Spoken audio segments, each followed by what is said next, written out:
3000. What is doing? My name's Maloney. This is the 3000 podcast. I'm joined today by a rapper who just did a whole track, first take, which was very impressive. Viliani, thanks for coming. Thank you. Thank you so much for having me. First take, that was impressive. I love that. Thank you. Yeah, I like I mentioned, I do like to try and come prepared. So good, decent drive to be able to just spit the verse over and over and over again Chris heard it too. a few times in the car drive Yeah, on the just a way. bit. All right, good stuff. Well, we know you're in Melbourne now, but I don't know exactly where you came from and where you grew up. So let's get into the story of Viliani and how you got to where you are today. Okay. So I grew up in Canberra. There you go. Yep. Yeah. I was raised by my father. We lived at Bega Court, which was like based right across the road from the main city centre. And I was just a little civic rat kid for quite some time there. I also dropped out of school halfway through year 7, just because my situation, like at home, my dad got sick, and then I was just basically, trying to look after him and all that sort of stuff. Yeah. And yeah, just ended up like living in both. Like, so I lived at Bega Court, and then ended up moving across the road to Alua Court after my dad passed. And I was very heavily reliant on the youth centre there as well. How old are you sort of at this point? 14. Yeah, so that's young to have no parental. Yeah. Mum left me and my brother, I was 3 and he was 6.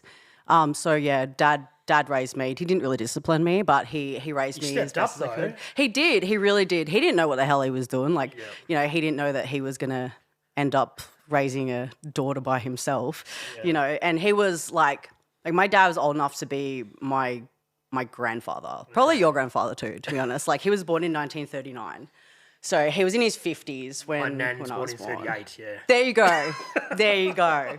So he was quite old school, he went through, he turned 16 and was fighting in the Hungarian Revolution in 1956, So how did he come to Australia?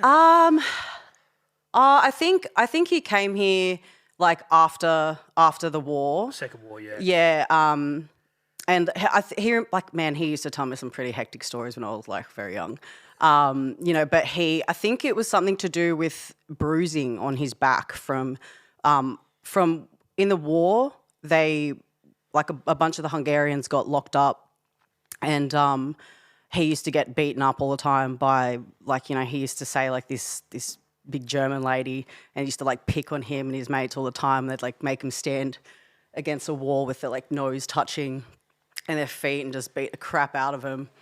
Yeah. And then he said he'd look at her and say, one day I'm gonna come for you, or whatever. And then that he was severely hurt from that.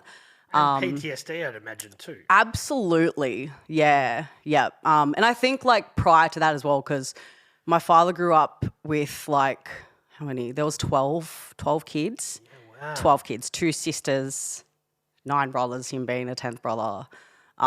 In Hungary back then, extremely poor, sometimes a loaf of bread between the whole family. Yeah, wow. So then even when you're doing it tough here, you realise, and he probably is we've got it good here, Oh, absolutely. It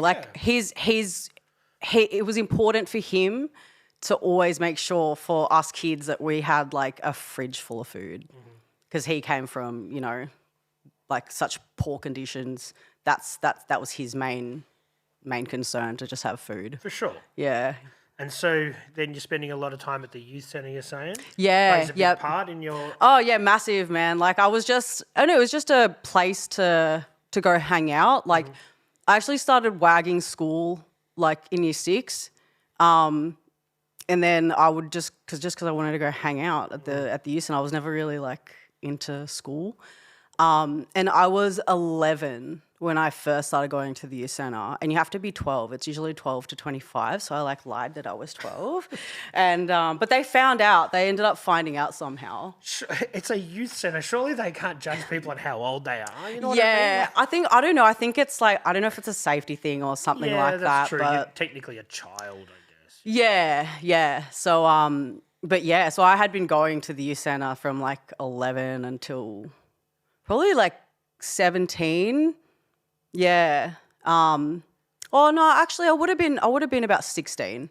Yeah, because then I sort of like moved on from there. So break down what's happening for people that haven't gone to a youth centre or haven't spent a lot of time there. Yep. What's it like? What's a general day like? What's the vibe like? Oh, it really depends on what's cracking. Sometimes there's nothing going on. Right. You know, you just hang go out. there, you hang there, you meet other people that are like regulars from like across the road at the flats, like the other kids and stuff, or just locals. But sometimes the youth centre would put on like barbecues and, you know, go there, fuck yeah, free feed. Like, you know, play pool, just like sit around. But for me, I used to go there to use the internet. Like I'd go there to like, I used to go onto allpoetry.com and I would write like poetry. I'd sit there all day, or I'd play like CSI, stuff like that. You know, just like computer games and yeah. So are they having programs and like sort of trying to push people in the right direction, or is it just literally a place for people to hang out in a safe space? Because I'm guessing in Canberra there's not a lot for kids to do really anyway, is there? Well, back then, not really. So I think, yeah, like the old youth centre that was connected to the old Griffith Centre building, that one was like pretty, I don't know, it was pretty grim. It was like this really old building. And then they actually knocked it all down and they like rebuilt it right across the road from the flats, and the skate park was connected to it, which is a good thing to do because then you had the skaters coming in and it sort of brought more traffic in. But the youth centre was good there because, like, one thing I'll say about Canberra, they have really good services. You know, so like, I think so. Yeah, should. they exactly right. Yeah, capital city and all. They look after themselves when it comes to the budget, I'm sure, you know. Yeah, 100%. So like they I don't know, they put a lot of thought into the new building. I think like they had the youth centre, and then above that there was oh crap, I can't remember what the school was called, but it was a school. Yeah. Like a high school? Like, yeah, you could go get your year 9 and 10. Okay. Because technically you're not allowed to drop out of school at 11, 12 years old. Nope. Yeah. Nope. So how do they handle that? I'm not really sure, actually. I never really, maybe it was because of my situation. Like there was family services was involved. I was in foster care for a bit as well. Yeah, because you need a legal guardian. That was Until actually you're 16, is it? No, I was in foster care before my dad passed. So it was only for like 3 years or 2.5 years or something like that. But I was still wagging school. I was still not doing what I was supposed to do. And like I ended up in foster care for like a shitty reason too. It was just because like my sister made me run away with her, you know, sort of thing. And then that's how family services got involved. Like it was like a really, really random shit thing that shouldn't have happened actually. Yeah. But I guess if your dad's so much older, it's hard for him to manage teenage girls anyway. Well, yeah. And he was an alcoholic. But he was never, like, he was not an abusive father. He was never bad or anything like that. It was just like sometimes he'd raise his voice and my sister was like, we're going to go. That's probably like, a byproduct of the PTSD that he's Oh. trying to drown his sorrows a little bit as well. So much. Yeah, man. Yeah. So then with the foster care and the youth centre, and then at least you're doing some poetry and stuff like that. Did they see that there was a positive sort of something coming out here that you were doing creative stuff? I don't think they knew, to be honest. Like, it was just my outlet. Like, I would just go there and because I would like spend so much time just chilling in the city. I'd always see, you know, I'd just be sitting there people watching. And then plus like the people that I would see around the flats and the people that I knew, that sort of thing. I was always inspired to like sort of write about what I would see, which I think is where a lot of like, because when I write bars, I like to write story bars as well. Which, yeah, I think is where a lot of that comes from. So have you discovered hip hop at this stage?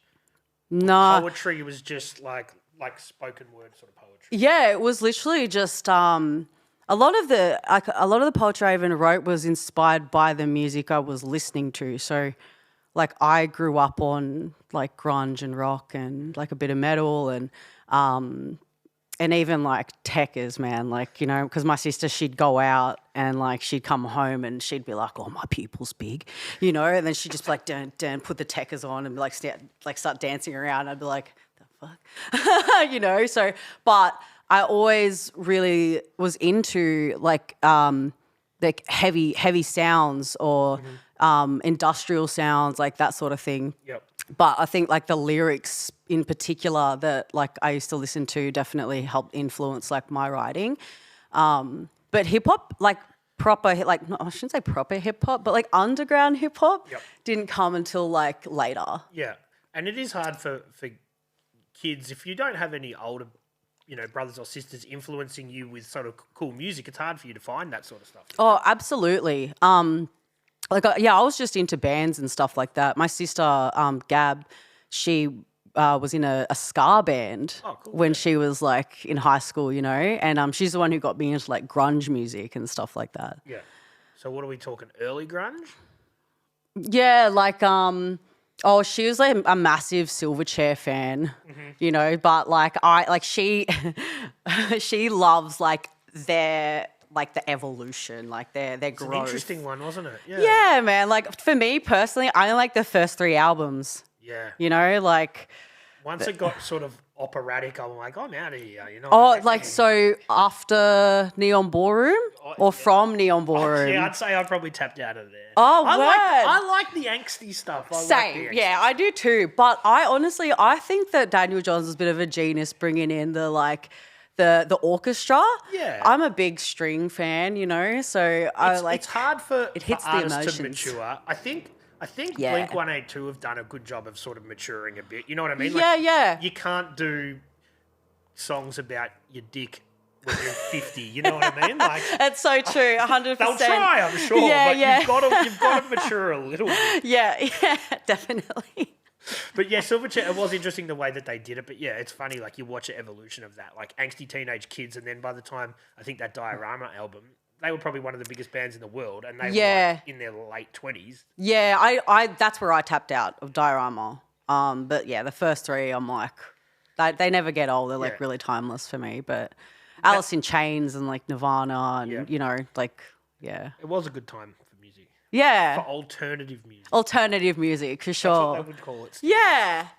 But then you're not finding hip hop yet. But you're writing essentially what are lyrics. But you haven't really discovered that that's what you wanted to do yet. I think like another influence for me was new metal. Yep. You know, and I know there's going to be a lot of metalheads out there that go, oh, fucking new metal. Like, oh, lame. But it was a big influence on me as well. Like Linkin Park was one of the first CDs that I listened to walking to school.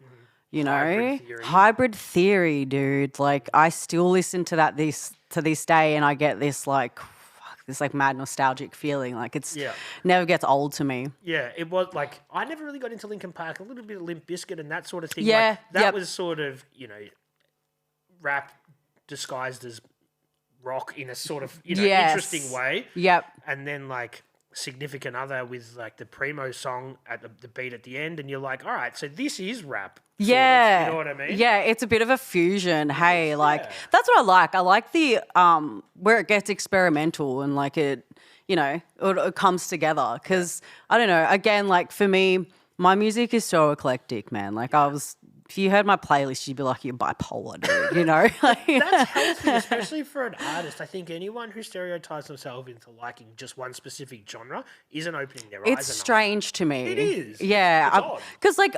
Don't we listen to music because you feel it? Like you feel it. I always say whatever sort of like touches my soul, I'm into it. Like, you know. Tell us one of your guilty pleasures that people wouldn't expect to hear on your Viliani playlist. Oh shit, man.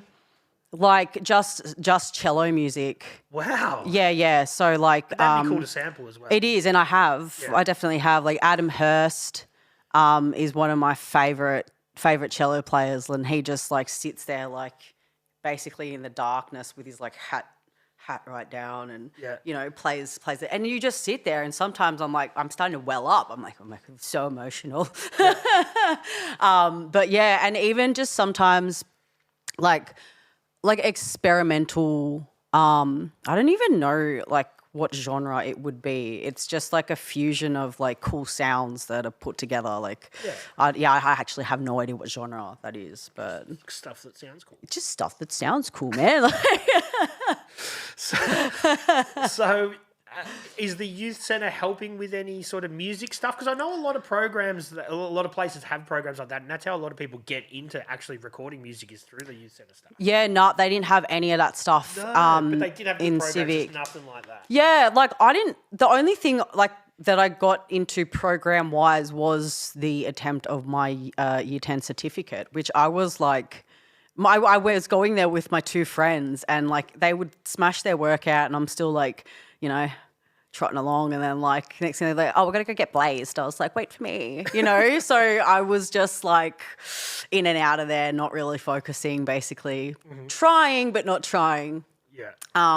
But they never had anything like music-wise like that there.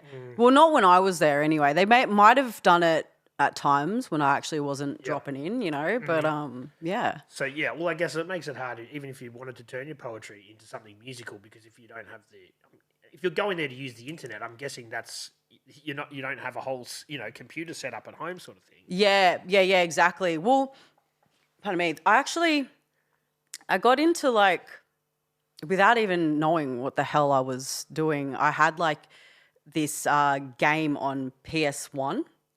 And it was what was it called? Like DJ Mix or something like that. DJ Hero? I don't know. Or maybe DJ Hero. Like, it had this like character, you know, like going like that on the front. Yeah, that's right. Yeah, and you just sit there and you make beats on it. Like, I can't remember what it was, but I do. Yeah. Okay. Yeah. So that's like I would just sit there like mucking around on that, and I would just make stuff sound cool, you know. Yeah. Yeah, and then another on CD-ROM, I had Top of the Pops. So like you would, again, like, you know, you could make pop music, you could make like drum and bass on there, you could make like all sorts of different type of music and just drag and drop sort of thing and make cool beats. So I think that's, like I started experimenting with that without even knowing what I was doing. Yeah. And then, not even knowing that I could have put my poetry to that sort of thing, you know. That moment hadn't happened yet. Nah. I think because I was doing that before the poetry. Okay. Yeah. And who are you looking up to for the poetry? Are you seeing other poets online? Are you reading stuff? You're just like, I need to get this poetry out of me, sort of thing. Yeah. Well, when I was younger, like I always used to do a lot of creative writing, so I would just write like stories. Like in like primary school, I remember like writing, like doing creative writing and then like reading it out to the class and being like real like enthusiastic and, you know, but like, I think it was just a natural thing sort of that happened because there wasn't really anyone around me like doing it. Yeah. There's no one rapping hanging around. No, so you've got no one to look at and go, I can do that too. Nah, not at that point. Not at that point. When it happened when I was 16, and I was like hanging around like some cool people, and like my boyfriend at the time, and like his brother, dope freestylers and stuff like that. And then that was like the first time I had seen someone freestyle like that, you know. And I was like, that's when it was I could do that. I could do that. Yeah, not the freestyling part, but definitely the writing part. Yeah, okay. So you're like, all right, and you're seeing people, because I think that it helps a lot of people to see someone do it in the flesh because they go, I could do that. You know what I mean? Yeah. Yep. And that's the moment where you go, I'm going to write something to music. Well, it was like, I think a bunch of us just started like getting together. It was just our... You had a crew? Group of friends, and we'd just come to my place and... Did you have a name? Oh, yeah, I did actually. At first it was just, was it V-Boss? Yeah, it was V-Boss, and then it was Vili the Kid. Vili the Kid's cool. Yeah. And I was like, nah, Vili the Kid, let's scrap that. And what about the crew? Did the crew have a name? Nah, no. Oh, actually, we did a mixtape called Life on Stilts. Yeah, I didn't come up with that name. Don't ask me. I was just, one of the boys was just like, Life on Stilts, yeah. And I was like, okay. But yeah, so that was... Life on Stilts? Yeah. Did it have any reference to any, like, because you're trying to stand tall? I don't know. Oh, like, I think all of us coming from broken homes and, you know, kind of having it tough in a certain way and, you know, life being a little... Had an angle there, yeah. So Vili the Kid and Life on Stilts, and that was where it all started. Yeah. You know, even with I had this, like, bamboo chair that we'd put like a broomstick pole with like a like it was like it was like a dodgy mic stand basically, and I don't know why none of us went out and got a proper pop filter. We just used a coat hanger with a stocking over the top of it. But you got to do it however you can. You're kids. You can't. You know, you don't have the money. That's what we did. There you go. Yeah. And so did you have to try and did anyone school you on? All right, you're gonna have an intro and a verse and a chorus or a hook, or like did you? Actually, so I think naturally just having an ear for beats, like I could, you know, I naturally just knew when to like sort of come in when you listen to a beat. You know, you'd hear when there's an intro and then there'd be the verse part and then there'd be the drop into the hook or whatever. But I learnt because I used to just like write whole on the page. And then I got taught how to chunk my bars. So structure. And I still do it to this day. I still write in fours.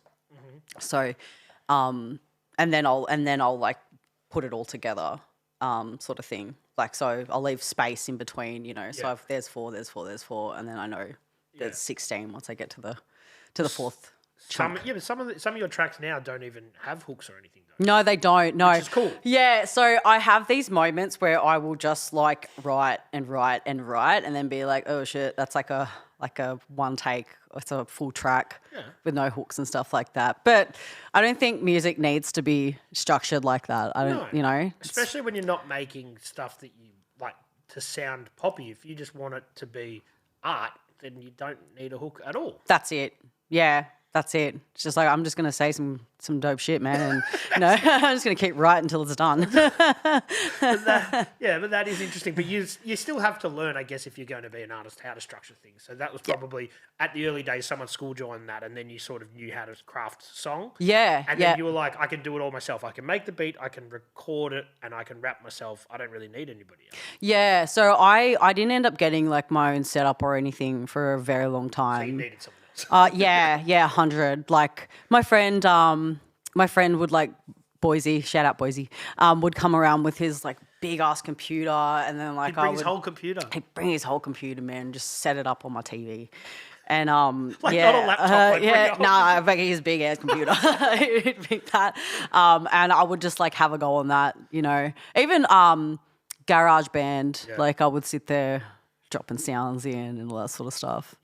Yeah. It was a good time to make music because you all you needed was really a computer.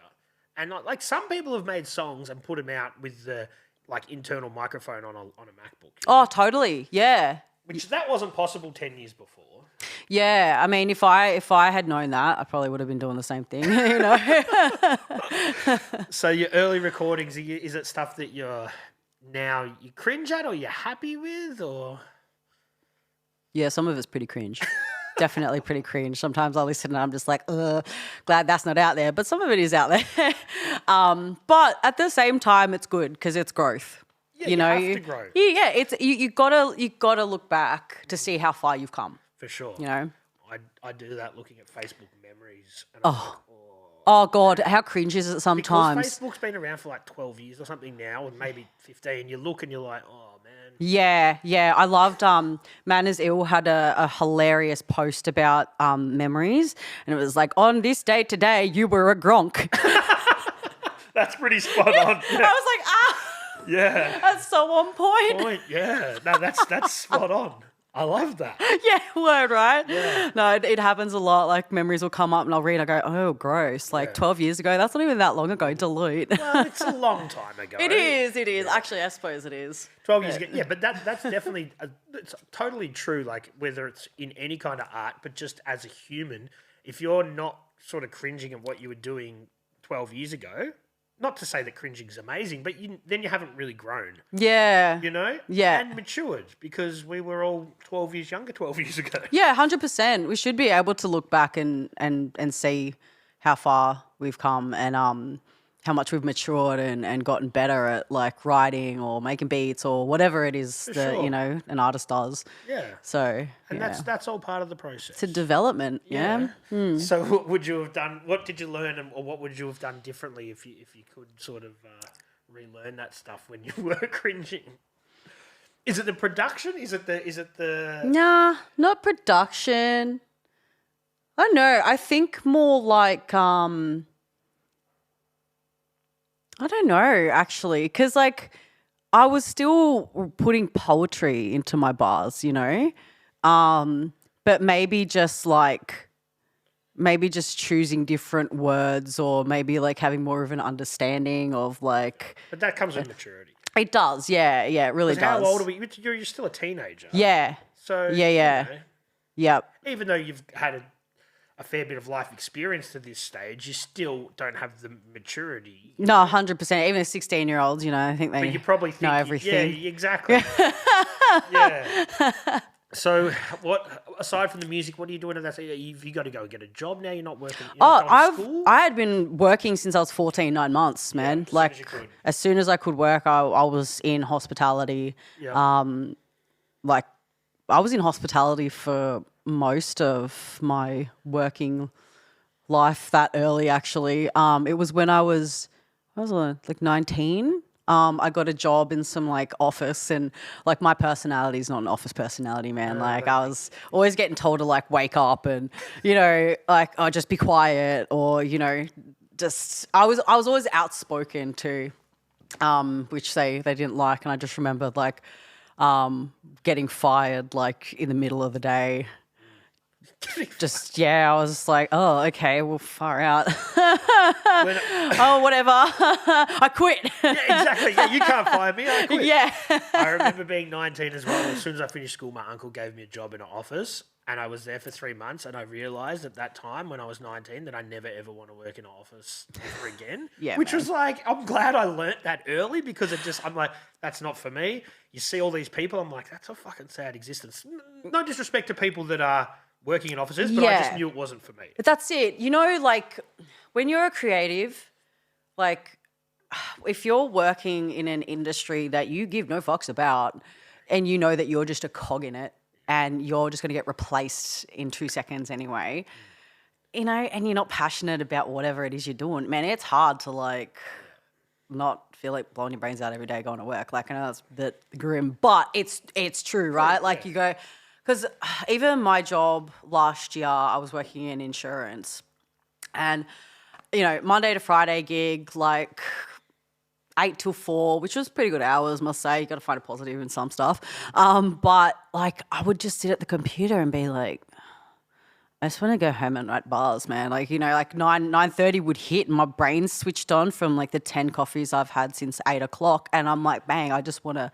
So I would, because I sit there, like I'm lucky enough to be able to listen to music and do my work. Yep. A lot of the time I'd be listening to instrumentals, so I'd pull my phone out on the side and I'd start like, you know, writing bars down and shit. But yeah, like you gotta, but that's again, like some people they don't have the ability to just go, you know what, I'm going to quit my job and go do something else like what we were that. just talking about, you know, people... They've got mortgages, they've got commitments, they've got kids, and they just have to do what they have to do. That's it. But it's if you've got no responsibility and you realise it's not for you, that's the best way to do it. Yeah, and I'm huge on saying like, man, if you're not happy, then do something about it. Like, so I did do something about it, you know. So that's it. Yeah, you gotta make the change. If you're not happy, you gotta start working towards like changing your life, because if it's short, life is so freaking short. It's like cliche as that shit sounds. It's just and nothing's guaranteed. Nothing. Yeah, exactly, man. So that's the thing that I think a lot of people work for this. Oh yeah, well I'm just going to do this for another 10 years and then I'll be able to chill out. Like, there's no guarantee you're going to get 10 years or 20 years or, like, Yeah. that's this, you know what I mean? So you just got to enjoy what you do because that's all that's guaranteed. Yeah, right 100%. now. Or at least like if you can't change your situation with work, then you got to make sure that you're feeding your soul outside of work. Yeah. You know, you gotta ground yourself. You got to find your zen. You got to, see your friends, your family, and stay social because we're human beings and we are social creatures. Like so yeah, at least feed your soul if you can't. With Can't art, change your with art or situation. something. Yeah, man. Exactly. Or just go on outings and shit, Like go to the break room. Like go Go to the break go smash some shit. So you're obviously into the rapping and the production stuff. Are you fucking around with other elements of hip hop? I know you paint. Were you writing then as well? Like as in graffiti? Yeah. So I've always drawn on shit since I was a little kid. You're in a good place here. We can I draw on am. everything. Yeah. See, I feel like that all naturally happened for me as well. I literally used to always like be crayons on the wall. Like there's a picture of me in the old house that my dad had, and behind, I never noticed it until years later, but I was like, holy crap, like I've destroyed this wall with crayons. My bed frame was just like art-lined up, like, so my first marking on a wall was on the old Griffith Centre building near the youth centre because I thought it looked like this. Yeah. And I thought you were allowed to go there. Yeah. You thought it was a legal and tag spot. it. Yeah. So I had already I was 11. I had already worked out like my little tag thing, which was just like this V with like two eyes and a little tongue poking out, And so I went up there. I was with my friend, and she's like, "Oh, you sure?" And I'm like, "Yeah, of course you can. Like, look at it." So I've gone up, done a tag, and then just as I've done the line on the tongue, the president of the building came, like, and he's just like, "Hey, little miss, like, you're coming to the police station with me." Police station? Yeah, it's yeah. just with like a little Posca or something. Yeah, it was pretty big. It was like, Okay, it was yeah. like, no, I went, well, not massive, but, and yeah, I thought I was like the coolest kid getting taken to the police station. And at that point, actually, I was staying with my sister, not Gab, the one that was in a band, but my other sister.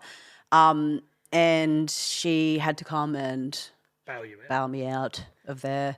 She was very, very angry and disappointed. She had to leave work halfway through the day or whatever. Obviously, they wanted to deter you, but it obviously didn't work. No, it didn't. It didn't, man. Like, I was just putting up tags on buses and all that sort of thing, but I didn't really like have a proper word until I was like 17. Mm-hmm. And I've had that. I've put up dessert ever since I was 17. So, There you go. Yeah. So again, that was like, like from hanging out with the same crew that I used to like do music with and stuff like that. And we're all doing it, Are so. they still in Canberra, most of those people? Yeah, they are. Yep. So you're the only one that made it out.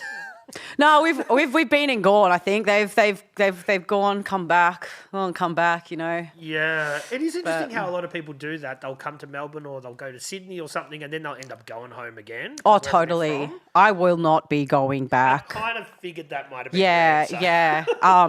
Because like, man, it's so cold in Canberra. Have you been there? It's cold here. Yeah, I've been to Canberra a couple of times. Okay. There's not much going on. No, it's not. There's no point going there, right? Unless you got someone to visit, like family. And your sisters aren't still there? Nah. Or one of my sisters is still there. My other sister, Gab, she moved to Japan before the world flipped on its head in 2020. So good move, Gab. But yeah, so I just lost track of what we were saying. You're getting into the graph stuff because I know that like you still do that. So and then that sort of kicks off around about the same time you start actually properly recording sort of music as well. Yeah, but yeah, actually, I was probably painting more at that point though, And is there like hip hop shops in Canberra? Like, where do you get your paint from? Where do you get your supplies? Yeah, so there was a graph store. Oh man, I can't even think of what it was called. What was that graph store called? Writer's Block. Yeah, I had Writer's Block just then. Yeah, Writer's Block. That was in like Curtin. It was out like south side anyway, not deep south, but everything's just out of the city. reasonably close, isn't it? Like, oh man, you can catch a bus to everywhere. yeah. Like you can drive from one end of the like north to south in 30 minutes. Yeah. You know, on the parkway, like it's easy. Yeah. But yeah, so that closed down though before I even got a chance to like step foot in there spewing. But then there was Midian Underground, and that was like in near the interchange, like up the stairs there, and that was a cool spot. But there wasn't really too many places. Like there's Eckersley's obviously, you know, and at the time you could go in there and like Acray paint, and that was before they like put the freaking. But it's expensive though, isn't it? It is. It's expensive, man. I did know someone that I used to get like tins off though, so. That I just used to go direct to that source. Were you missioning it to Sydney or anything, or you? I did paint in Sydney once at Casula at the like big water tanks there. But yeah, no, I was like a Canberra local girl, man. Yeah. Had you ventured out? Had you been to Melbourne before? Like that you just hung out in Canberra? No, I'd been to Melbourne, but just like as a tourist, you know, just like sussing it out, going like, oh wow, you know, freaking like Fitzroy and you know all this like vegan fucking burgers and shit, like all this like hipster vibe stuff was pretty cool. You know, Canberra was like trying to go down that route, you know, on Bundah Street. Like you go there to this day and it's pretty trendy. But it's not the same. It will never be the same. Sorry, Canberra. So when did you realise that you wanted to move to Melbourne? So I wanted to. Oh, that's what we were talking about. How cold it is in Canberra. Yeah. So that is why I moved to Brisbane first. Okay. So I moved to Brizzy because I was like, screw the freaking cold. Yeah. Like I know you don't get used to the cold, man. You know, you just. But you lived there your whole life. You never got used to it. No. Okay. Yeah, I never did. I just found ways to, you know, you wear like thermals when you go out. Yeah, that's crazy. Yeah, like I used to put my dressing gown over the top of my blanket, and I'd have my slippers right next to my bed, heater in the bathroom, and when I'd get up in the morning, I would slip straight into my dressing gown. So like, because you wake up and you go, and you'd see the cold air, like, you know, it's not that bad. It goes through your bones. That sort of cold. So, I like as soon as I was able to, I got out of there, and that was in 2016.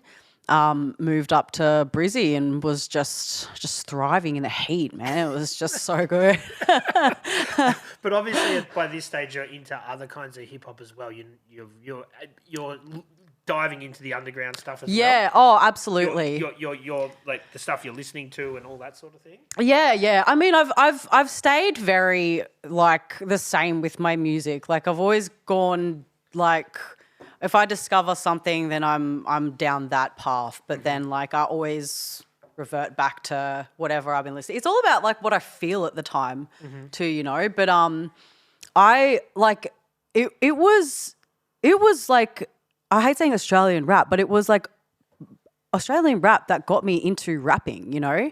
So like it was like a big influence from like Layla. When I heard Layla rap for the first time, I was like, what? You know, like, but then it means you you can do it though. Oh, absolutely. Yeah. And it was just because you never really hear of like females spitting hard raps like that, you know? I mean, but besides the you know, old school hip hop gals, but like even still, it's like they all got like a real smooth vibe, you know? Yeah. So yeah, it was cool. I like because I like the aggressive style, you know? Yeah, so it's true. So Brisbane, you're just making more music? Yeah, just cruising around, like discovering the place, just trying to scope out, you know, who's doing what. I met Hell on Earth up there as well. Went to a couple gigs. I met Checkers again up there, like second time I'd met him at one of his launches. But you guys didn't know each other in Canberra because he'd already moved? He'd already moved, but we knew people from like the same sort of friend groups and stuff. And I like, okay, here's a cool story. So 10, like it was Rhyme Intervention, which was a super sick lineup. And that was like the first time I'd met Layla and saw her and Daz like kill it on stage. This is in Brizzy? No, this is in Canberra. So I'm going back because, yeah, no, it doesn't matter. Yeah. So where is it in Canberra? What's the venue that does hip-hop gigs in Canberra? Where are we going? This was ANU Bar. Okay, that's the Wait, is ANU Bar? I think it was I might be wrong. I might have to look that up. I'm pretty sure it was ANU Bar or UC. It was one of the two. He's saying okay, he's got thumbs up. Cool. Thank you. Yeah. Yeah. So, and yeah, that was a sick lineup, man. Like, there was Checkers, Nuisance, Daz and Layla. There was Guts. There was Fracture. There was Smash Brothers. Oh, so many other. I've gone blank. Like I'm just getting hyped about it. It was such a good gig. Yeah. But yeah, I was like fangirling pretty hard over fucking old Checkers over here, and I was at the front, and I knew the lyrics to like I think it was They're Watching. And yeah, I'm just like, you know, getting into it. And then like Checkers just scooped me out the front, comes up to me with the mic, and I'm like, yeah, they're watching. And yeah, and then afterwards he like came, said what up, and we just like, you know, having a chat and stuff. And I was like, cool, let's get a photo. And I think my boyfriend at the time was like, the fuck's going on here? But you know, no, it was nothing. But yeah, so that was actually the first time we'd met, but it was, you know, just fucking from being in the crowd and stuff like that, being a fan. So being a fan. But yeah. then Brizzy, you meet again. Yeah, Brizzy we met again. And just, yeah, hung out there. Jord was there and yeah, then we were just like kicked it after the gig, which was cool. At this stage, have you played him your music? Have you like, I make music as well? Nah. No? Nah, I'm like not that person. Right, okay. Yeah, I don't usually be like, oh yeah, like I'm a rapper and that. Like, oh, you want to listen to my beat? I don't like. Yeah, but you were hanging out with Hell on Earth though. Oh, we just met. Okay. We just met. And like I was actually working with her, with Shad's, her baby daddy at the time. So like, yeah, he was my boss at one stage. So that's how we actually started to like get to know each other, because she'd always like come into the shop and like we'd have lunch sometimes, and yeah, so. Okay. Yeah. And then you realise you both had the music thing in common. Oh yeah, like we already knew of each other, like, you know, that sort of thing. So yeah. And then what's the scene like in Brizzy compared to Canberra? It's got to be pretty different. Like It's way different. A lot more stuff happening. Yeah, I mean, like there's always been stuff happening in Canberra, but I feel like even the style of Canberra is very different to Brisbane.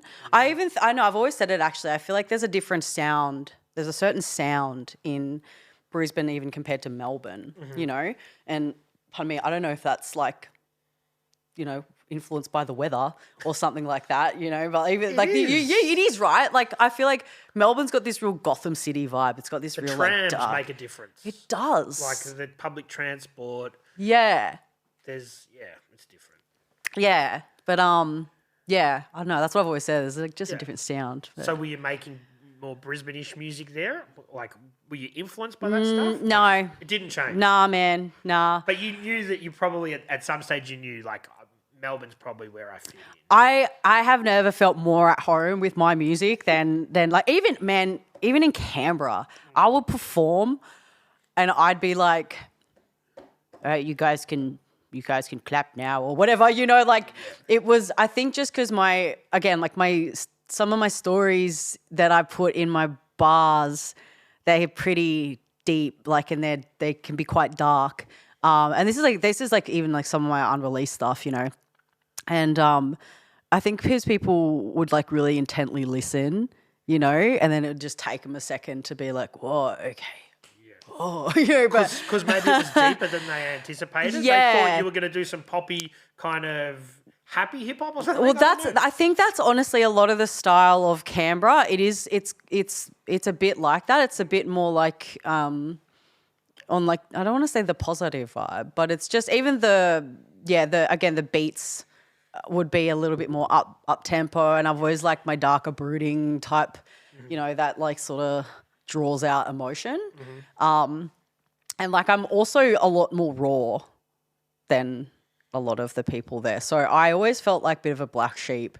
You know. So then, do you realise that Brisbane's not for you, and you've got to make a move? Well, okay, so I was in Brizzy for 4 years. Went through a bit of shit there. But then like in that time, I had because me and Checker started talking throughout like some of that stuff. And you still hadn't told him about, you showed him your music though. Oh yeah, no, he no, yeah. By then we knew each other. By then we knew each other and stuff. But yeah, so we like ended up basically in a long distance relationship. Me and Chris. It's a long. It is, yeah. And we were doing the traveling back and forth. So Chris would come up for a week, and then I would come down, and I was like, made the decision, you know what, I'm actually going to come down and live in Melbourne. Yeah. So this was at the beginning of 2020. And Chris had been up in Brisbane for a week already. And then I was like, okay, cool. I'd already booked my flights to come to Melbourne. So we were doing that, you know, on and off thing, like come down. And then I came down. And then they closed the borders. So they made your decision easy. Well, yeah, because I decided to move. I was like, oh, I'll come in May. And this happened in March. And Chris was like, well, what do you want? It's up to you, you know? Like, Did you still have a lease and stuff? Oh, so I was living in the house that my sister and her ex-partner, who's like my brother, I've known him for like my whole life. We were all living in that house together. So when my sister, you know, she left to Japan, it was just me and, you know, he was my housemate. No, it was just rent. But like I spoke to him and was like, yeah, this is the situation. And he's just like, babes, do whatever you want. So I was still paying rent, like while I was down here. I was sending him money like when I needed to get all my stuff, you know, packed up, and he wanted to move out of that house as well. So he ended up packing up all my stuff, and including my cat, my car, and sent it all down. Yeah, man. The cat got shipped. The cat got flown on a plane. She's been on heaps of planes though. So yeah, she came down. But yeah, and then I just ended up sending him like fucking 4K just to get it all done. And it was extra. There was extra in there for the fuck around, you know. I would be like, I'm so sorry. It's out of your hands. Well, yeah, look, I didn't know how long it was going to be until I was going to be able to come back. So I just went, you know what, stuff it. Yeah. Like, let's just go head first, man. Yeah, for sure.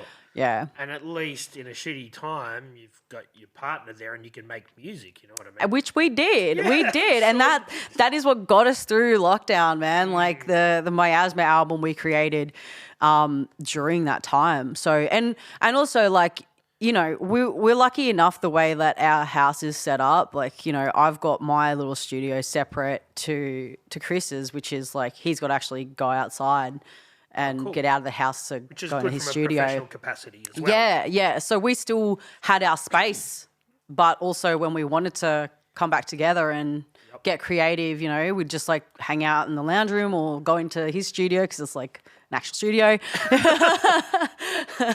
So yeah. But it must be awesome to, at that time, have the resources there to just make more music, and I guess that is the natural evolution of you guys doing the album together. Yeah, man. Yep, absolutely. Yep. If we didn't have, like, if we weren't busy with that, we would have just been like, just getting, you know, more and more deeper into the shit online and getting caught up in all that, like, really depressing crap. So it was.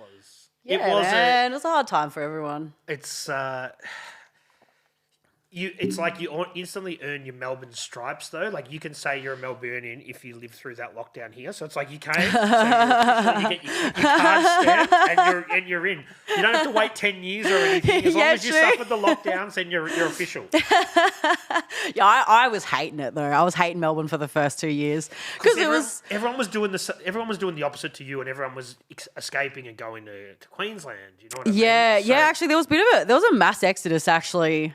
Like a lot of people moved out of here during that time too. Yeah, for sure.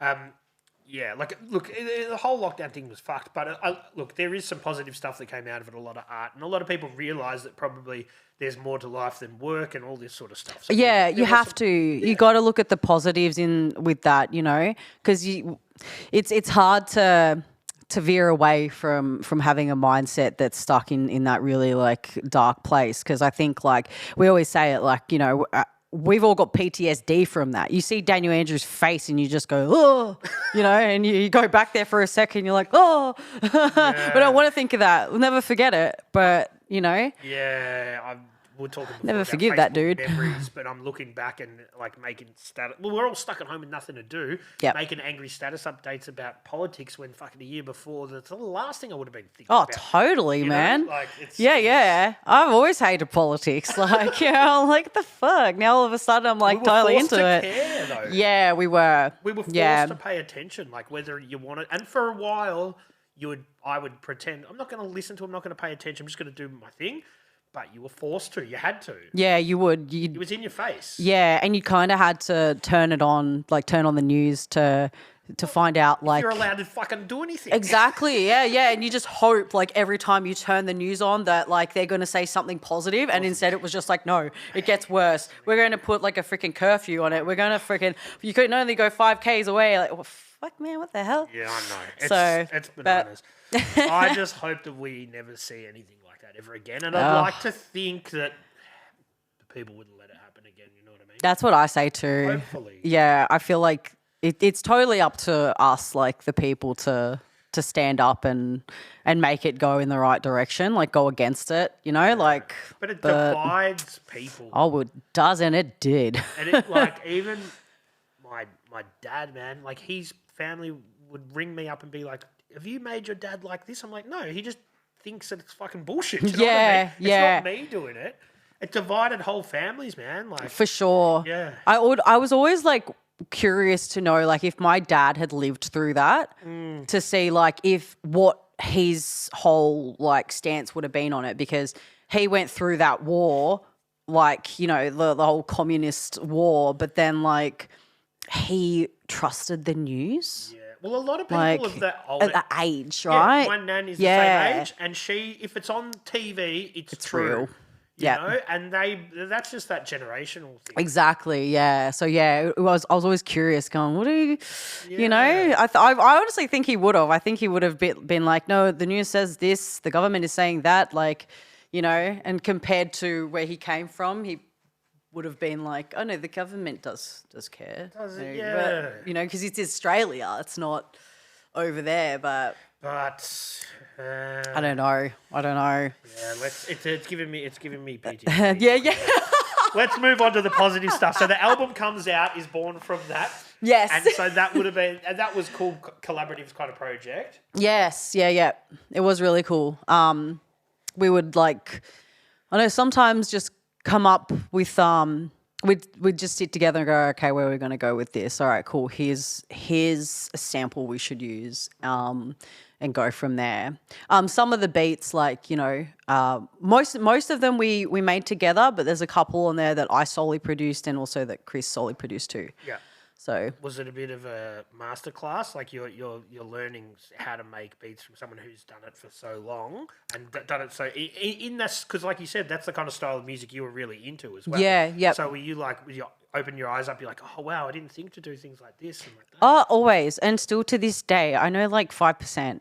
You know what I mean? Like, so I like there's I know the basics, you know, but like I'm always watching to learn. Yep. You know, so yeah, there was a lot of learning, definitely experience from that. And now once the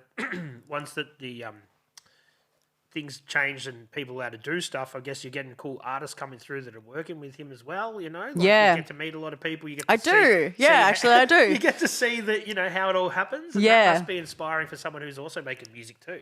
Yeah. I mean, like, I don't sit in sessions and stuff like that, but like I say what up and goodbye and have a little yarn or something, you know, when they're like coming through or whatever. But that's actually a pretty cool aspect of it. Yeah. Sure, yeah. And then you go into your own studio and you're like, oh, yeah, you make my own beats, you know what I mean? Like you can go in there and do some, you know, recording, but then you've got your own space where you can do your own thing. So it works perfect from a creative point of view. Yeah, I've definitely been like trying to record my own stuff, you know, and even like cleaning up my vocals, my actual recording, and you know, like trying to do my own mixing and that sort of stuff, like leveling things out, because I've got the tools there. You know, like it's all set up. So I've been using it more so than, you know, before I'd be like, oh yeah, but you've got the cool studio, you've got the soundproofing, like, you know, I'm gonna go in there and like get amongst it. But my setup is cool, it's fine, it works. It, you know, it just needs to be mixed and then it sounds sweet. And learning is the best way to jumping in is the best way to learn anyway, you know? Exactly right. Yep. Yeah, for sure. And so then when the world reopens, you can start doing some live gigs and stuff as well. So that must have been fun, because I'm guessing before that you hadn't had a chance to perform in Melbourne. Yeah, correct. Yeah. I think, when was it? I'm pretty sure my first performance here was thanks to Deets. Yep. The Get Down, man. Shout out Deets, legend. He's got a new one coming up soon. Yeah, word. Maybe I'm not supposed to say it. Oh, say what? No, he's bringing some artists through in the next couple of weeks, which will be cool. Sick. Yeah, no, he's a legend, man. So he's put me on a few times. So I'm very thankful. He's such a great guy to champion new music. Do you know what I mean? Like he's just so hyped on everyone doing different shit. It's awesome. Yeah, that's actually what I do like about, like, it's not so, again, like boxed into one style or anything. He's putting anyone on that's got talent and skills. He finds interesting. So yeah, exactly. Yeah. It's like within Aussie hip hop there is definitely, you know, factions within it where he just is like, no, I don't care. Let's get all these young rappers, the older rappers, everyone. Let's just get them and put them on the same bill. Yeah, for sure. Yeah, what was it? I think it was at Ronnie's Blue Bar. That was the first performance I did in Melbourne, and that was after like driving back from Canberra after like 8 hours, and then just went straight there, and so I was like half asleep. Good times. Oh yeah, I just remember losing breath on stage heaps too, and going to Chris, could you notice that I was dying? You know, after a long haul drive, and then was there a laundry gig not long after that as well? Yeah. Oh, look, I can't remember. There's been heaps. You know, I've been very lucky to get on like the support acts that I have as well. Yeah. You know, some international acts and all that sort of thing. So. Yeah. Tell us some international acts. Oh, well, Onyx was like huge. That was at Laundry. That was crazy. Like, you know, I don't think I've ever been to such a sweaty hip hop gig if it wasn't a rave. Yep. You know, so and then the recent one as well with the Rusty Jukes, that was really cool. In Canberra I had gotten up like a couple times as well for some international acts.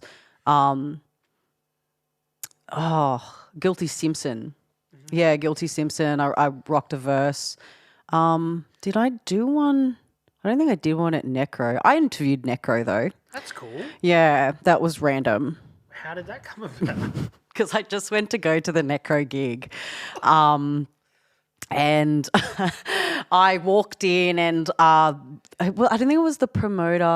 I actually cannot remember who came up to me, but one of the fellas that I knew, I think maybe from the record label helping put it on or whatever. It was a bit blurry.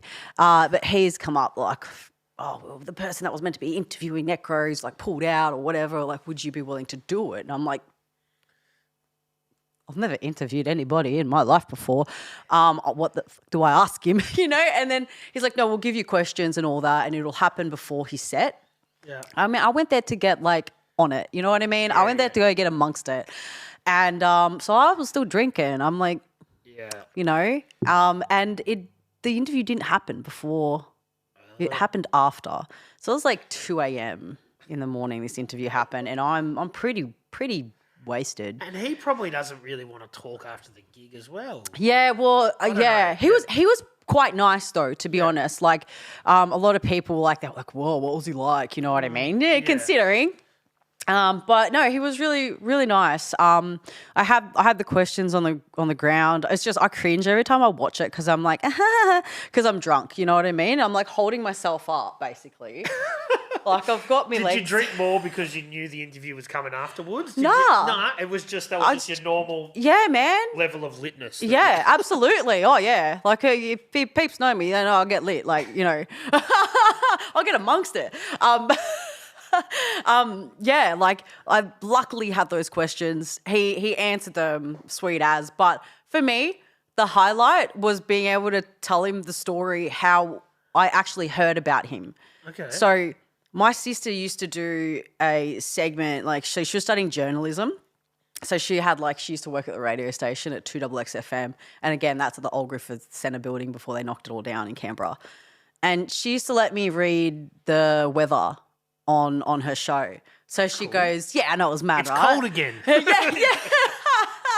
Freezing cold. And so she'd go, I'll go into the front office and go on the internet, get the weather and write down blah, blah, blah. So I went to go do that and, curious, like 10-year-old, like see this empty recycling bin with nothing in it but a CD that's face down, not a scratch on it. So I was like, looked in the bin, grabbed it out and looked and I'm like, whoa, what the fuck is this CD? And it was the Prefix for Death album. Because they're like, we can never play this on the radio. Exactly. They would have put it on and went, whoa, no, frisbee that shit right in the bin. So, I just remember being though really into the artwork because I thought that was the first time I'd seen artwork like that on just a CD. Yeah. And I remember all the green souls and this big syringe and everything like that. I'm like, what the fuck? So I dacked it. Yeah, I dacked it. They probably would have let you take I know, but I just felt like it was naughty. I was like, I shouldn't be doing this, so I'm just going to dack it. I didn't even tell my sister, But I just did that, went home after. I read, obviously the weather and did all that. Went home, listened to it and was fucking scared, man. Yeah. It scared me. Did he enjoy the story? Yeah, so when I told him that, he was like, hold up. You found my fucking CD in a bin? In a trash can? Yeah, man. I was like, yeah. And you took that shit home at 10 years old. This is yeah, man. And I told him, I used to, I'd have friends sleep over and be like, listen to this. And, and then, put it on and be like, cut through your Adam's apple with a scalpel. And then all of us would be seeing, we're just watching, doing something naughty or, watching a freaking scary movie or something like that. We'd be like, yeah. So yeah, well, that was the highlight of meeting the dude. For so sure. yeah. And what was the interview used for? Is it still up online? It's still up online. Yep.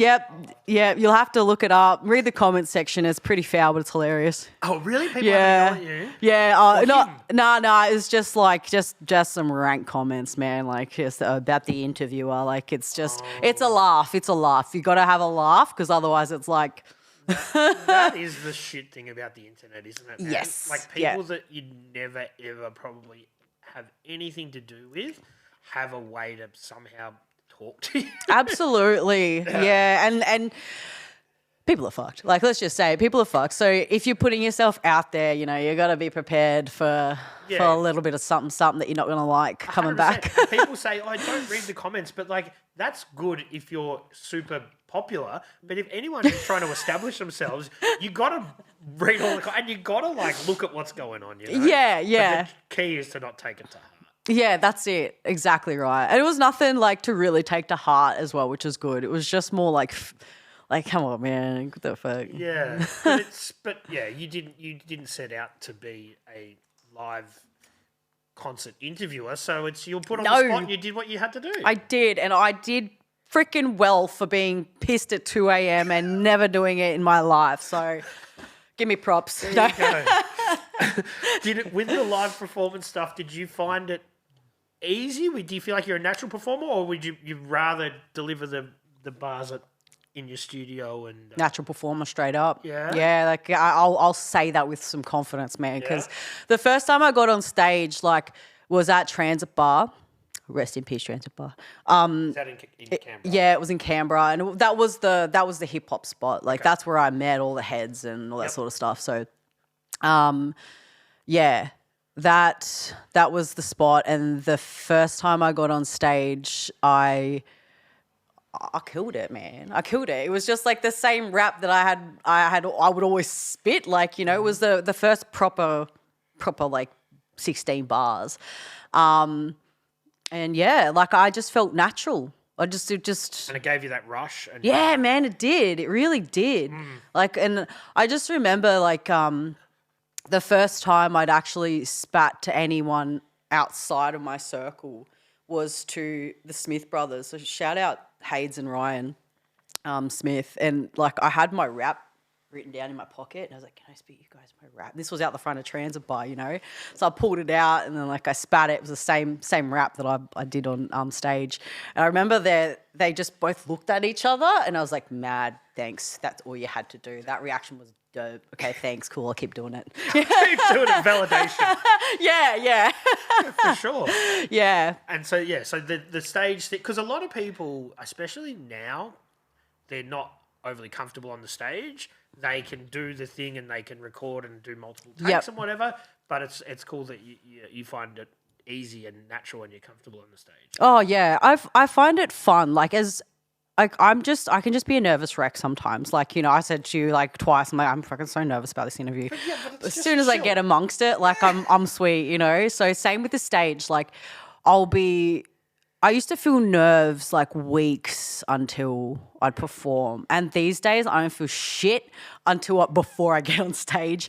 So like, But it's that just initial few seconds and then it is. Yeah. Oh yeah. And it's just the build up because it's that anticipation. So as soon as like I'm up and I've got the mic, I'm in my element, I'm sweet. I can look people in the eyes these days when I'm rapping at them, you know what I mean? And like that's my thing that I like to do, like certain bars, you know, when me and Checkers do some tracks from Miasma, like I got a bar that says, "What's with your attitude, matey?" And I always look someone right in the eyes. I always look at some dude straight in the face when I say it, but then I look away because then I say, "But what's with your attitude, matey? You've been sooking like a bitch or something." I can't even remember it right now. But yeah, and I'm like, oh no, I don't want to like say that directly to them. It's just part of the whole thing, you know. But yeah. So yeah. And what about I think the laundry stuff you did like with Girls to the Front. Mm-hmm. And then and that was like that's like a full female focused gig that I think they put on it like every couple of months or whatever. Yeah, I think it's a yearly thing. I think they put on every year for like what's the festival called? I can't think of it, but yeah, because I've been involved in two of those now. Mm-hmm. Yeah. So the last couple of years, and that was a pretty cool all girl lineup sort of thing. Yeah. It's cool. Like you don't really see much of that. It was the same with the Culture of Queens gig. You know, like that though in particular was really cool because it was all strictly like underground steez, you know what I mean? Like sort of thing. And just like pure hip hop. So the other ones was like it's hip hop as well, but like again, a bit of a fusion. They might like have a girl that sings or something like that, which is still super dope, but you know. So that was cool to get involved in. But again, like because I'm so raw, I always think I'm like, okay, you know, they ain't gonna like me. You know, they're gonna be like, man, this chick's hectic. But I always have that in my head going, what if the crowd doesn't like me and it's just like crickets and shit? No, but people are there now. These shows are built. They know who's there. Do you know what I mean? Yeah. It's different to a support. A support, they may not like you. Yeah, it's true. Because they've come for the headliner, but for something like that, they know they're getting the MCs that are on the fucking bill. Yeah. But I guess there still is a little bit of anxiety. Oh, absolutely. I think more so like when it's a a mixed all-girl lineup, it's for me. I'm like, I get anxious about it. Really? Yeah. But it yeah. must be cool connecting with other, female MCs and DJs and stuff, though. Yeah, no, it is. Just connecting in general is really dope, So yeah, Just connecting. just connecting. And on those support gigs, you've done them with Checkers as well. So Yeah, yep. If you're ever gonna, feeling like you're a little bit anxious, having your partner on stage there with you has to be a huge help. It's dope, man. Like honestly, like having a partner that you can rock the stage with is the coolest feeling. And it almost kind of ruins the solo stuff because not really. It doesn't ruin it at all. I just mean as in because I have so much fun and just rocking it with Chris that it's just a different vibe and a different feeling to rock and solo. So it's that energy and I love hearing the compliments and the feedback that we get from people too, like people will come up to us and go, man, your dynamic on stage is super dope. It's strong and we gauge with each other. We're, actually making eye contact and we've done it so much now, we just know when to back each other up and stuff as well. So, it's such a cool feeling. For sure. And the production stuff as well, you're also doing your own production, for some tracks, but you're also doing production for other people. You're selling beats and that sort of thing as well. Yeah, man. I have. So I really need to actually stop hoarding beats though. Like I was saying, going through all of them, what's going on with that one? I'm like, oh yeah, because I've got an instrumental album that I'm working on as well, okay. And because I think because my music is the music that I listen to is so eclectic, and all over the shop. If I'm not sitting down with I'm sitting down to actually make say a boom bap beat. I just sit there and I'm gonna just make a beat otherwise, and whatever happens. So I'll make a drum loop, and sometimes it'll be more the boom bap sort of drums, or sometimes it'll be sparse. Yeah, you're not sampling the drums generally. Nah, usually. Oh, okay. So sometimes I will just get a drum loop if I've found a sample. Okay. So if I found a sample and that's the reason why I'm that's just fucking inspired the crap out of me. I'm just gonna, I will just put a drum loop to it to hear what it sounds like while I'm chopping it and stuff. But then I like to actually make my own drums. So. But sometimes they'll be real sparse drums, and they'll be say it'll just be a click and some sort of percussion, like a click, or I like to use clocks ticking clocks a lot as well because it gives sort of thing it's tick, tick, tick, tick, tick. But it's got this woody sort of sound to it, and that gives it movement. It really depends. My beats are so different that if it's something that I don't think you can rap on, then I will put it to my instrumental album. I've got songs or beats that I've made, and then I've just end up doing a whole singing track over. So I'm working on a EP at the moment where it's all just me singing as well. Yeah. How's that transition been? Have you always sung? Always sung. Okay. Always sung. So it's just not, you haven't been putting it out there. Yeah, no, man, I'm sitting on a lot of stuff. So really, yeah. I do this. So I sit. I'm curious because your rapping is very strong and powerful. So the singing, what kind of? Can you tell us a little bit about what you sing? What kind of tracks you sing? Yeah. It's I guess more soulful, sort of jazzy. Okay. But again, even more, you could say it's in the alternative sort of vibe as well. It's bit of a fusion. Yeah, again, bit of a fusion. And I the tracks that I have. I've got one that I'm going to release in the next few weeks. Oh, cool. But yeah, that one I didn't mean to do a whole singing track on. I wrote this beat 3 years ago. Right. And then one day I just put it on and then like just started coming to me and I'm like, next thing, bam, I got a whole ass song where I'm just singing on it, you know?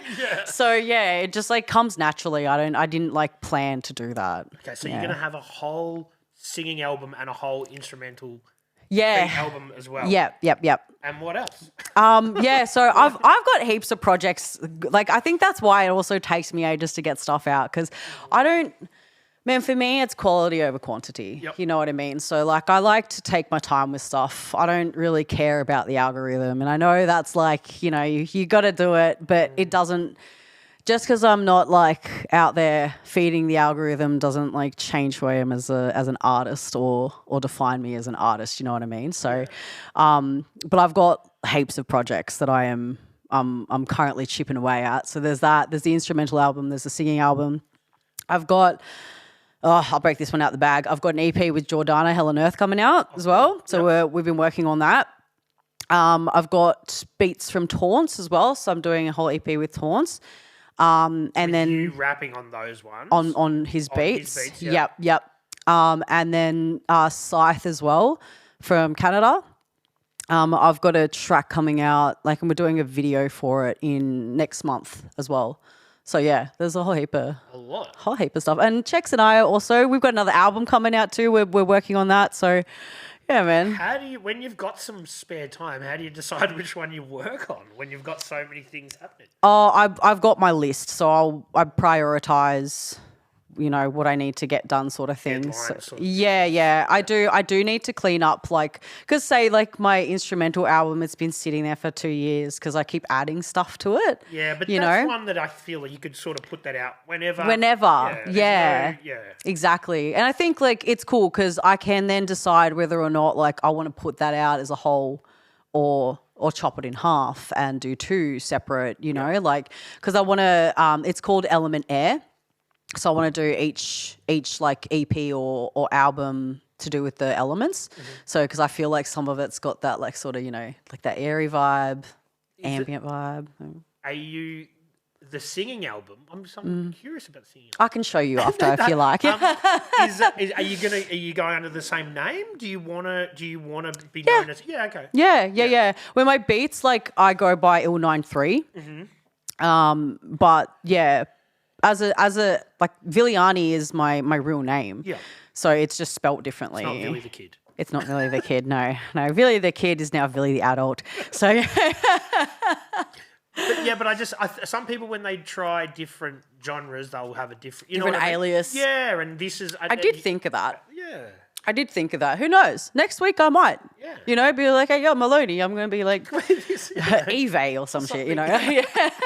For sure. Well, tell us, you've told us what else is happening, but what about, from a musical perspective, or what about a gig perspective? Is there any gigs coming up that you want to...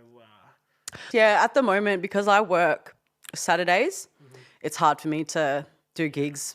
And that is tough because, everyone's got to make a buck. You've got to make some money, and it can get in the way of the creative stuff, but that's life, isn't it? That is life. And honestly, it's at first I was like, do I want to do it? But yeah, it's not really much. It's not an issue. You know, if anything, I can do Saturday gigs as long as I have time to be able to let the boss know, and then, you know, my schedule I can switch around a shift or something like that. But I can do gigs Wednesdays, Thursdays, Fridays, no worries. So people can hit you up if they want you on their lineup. Yeah, that's it. They can, absolutely. You know, because I've been hit up for a few gigs this year I've had to turn down because they've all been on Saturdays. But that's fine. And the thing is, people have to know, just give people notice, you know what I mean? Yeah. I get that with this. People oh yeah, I'll come and do your show next week. I'm like, man, I've already got shit booked in next week. We got to think of the future here. You know what I mean? But that's it. People, you can do a Saturday as long as they let you know. Yeah, 100%. But to be honest as well, it's been nice because at one stage there was gigs every freaking weekend. Yeah. You know, man, Laundry Bar is becoming my second home. You know, I'm starting to know all the bar staff by first name, all the security guys by first name. Is this a good or a bad thing? I don't know. But you know, so it's kind of nice to have a breather. Mm-hmm. But yeah, when I do get on stage, I'm like, damn, I missed that. Like I do, you know. I think like part of me really yearns for it if it's not kind of happening like as often. You miss that little rush. Pardon me. Yeah, I definitely do. Yeah. Can you tell us anything else that's coming up as we almost wrap it up? Want to give your beats a plug and that sort of thing as well? Yeah, like if anyone wants beats, like yeah, hit me up. But I do need to put more up onto BeatBay. But like, man, I can make anything. Honestly, I shouldn't say anything, but most things. Like especially if I'm into it. Like, dude, I've made a Techers track before. You know, like recently, my first like hard dance track, and I was like, man, this is fire. This is mad for my first go at it. You know, been making some drum and bass beats as well. Cool. With my girlfriends, big drum and bass fiends, you know, and they both sing like angels. So, you know, shout out to Lucy and Lena, love you girls. You know, but like if anyone wants a beat, just hit me up. You can send me like an example of something that you want, and I can try and remake it. You know, emulated in exactly. a way. Yeah, I do that heaps. Like when I hear, and I actually think that like that helps you grow as a producer as well. Like that's what I did when I was. Challenge. It is, and it's you fine tuning your ear to the sounds as well. So you know, you go okay, like it starts with the kick drum, and then like you know, and then okay, like the hi hat's coming in here, and then like all this like brooding like sax sound or whatever comes in like here, and then you just you just try and emulate it, man. Like it's for sure. Yeah, it's I guess it'd be cool for people to be like, I found this sample, I want you to build something around that. Oh, 100%. I'd love that. Like I would love that. I've got this idea to do this on the show. Maybe you'll be interested. I've got a couple of other producers that want to do it, but where I give the same 3 pieces of source material to 3 different producers and see what they come back with. That'd be sick. Yeah. Yeah, I'd be so into that. Yeah, That'd be fun, man. We'll have to do it. The thing is, I've got to find 3. I want to find 3 Melbourne artists. Yep. That are making originals that are keen for us to use their records. Oh, yeah. So then where Melbourne people are sampling other Melbourne artists that are, you know, not from a hip-hop genre and try and flip it into something. Oh, sick. Even better. That's the idea. Yeah. Yeah, That's fantastic. I've got to pull the trigger on that one. Yeah, do it. That's the plan. Nah, that's good. Like keep doing you, man, because it's working. It's a good chill vibe. So it's dope. You'd recommend it to other people to come in? Absolutely, I have. Have? Yeah, I have. Okay, good. You'll have to tell me who. Yeah, I've already name dropped. Okay. So All right. yeah. Well, you'll tell me. Yeah. All right. Well, Vili, I appreciate you coming in, and it's been a good chat. And you smashed that verse. That whole track. Thank you. Pretty keen to get that out soon. Legend, man. No, I appreciate you for having me in. Thank you so much. Cheers. 2000.